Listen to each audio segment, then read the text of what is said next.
Le 17 novembre 2023 a été posée la première pierre de la construction de la pédiatrie du centre hospitalier préfectoral CHP de Bassar. Aujourd'hui, les travaux sont achevés et c'est un majestueux bâtiment qui se dresse. Cette cérémonie d'inauguration marque le début des soins dans cette pédiatrie. L'unité de pédiatrie du CHP Bassar est une unité qui a une capacité de 40 lits. Donc dans les 40 lits, nous avons une grande salle d'hospitalisation pour grands enfants, une grande salle pour la néonatologie, une salle pour les urgences et une salle dédiée aux urgences néonatologiques. L'idée de construction de la pédiatrie de Bassar vient de FIBassar, qui est une ONG qui œuvre dans la santé et dans d'autres domaines.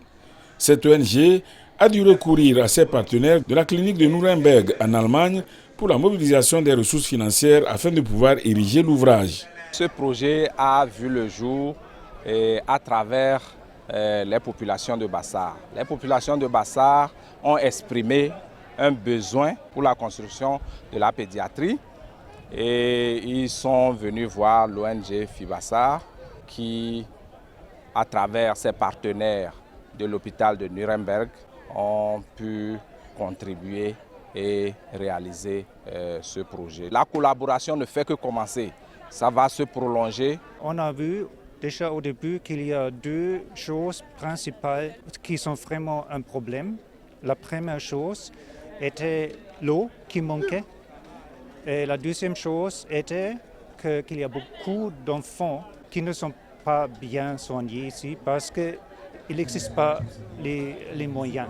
L'unité de pédiatrie du centre hospitalier préfectoral de Bassar est l'un des fruits des relations de coopération qui unissent le Togo et l'Allemagne depuis des décennies.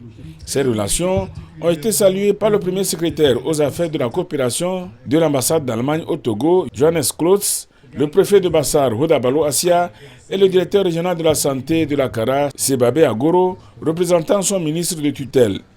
Pour le docteur Agoro, la pédiatrie de Bassar va constituer un maillon essentiel dans le système de soins de la région de la Kara et sera une unité de référence pour les préfectures de Bassar, de Dankpen et de Mo. Sa construction et son équipement ont nécessité une somme de 300 millions de francs CFA.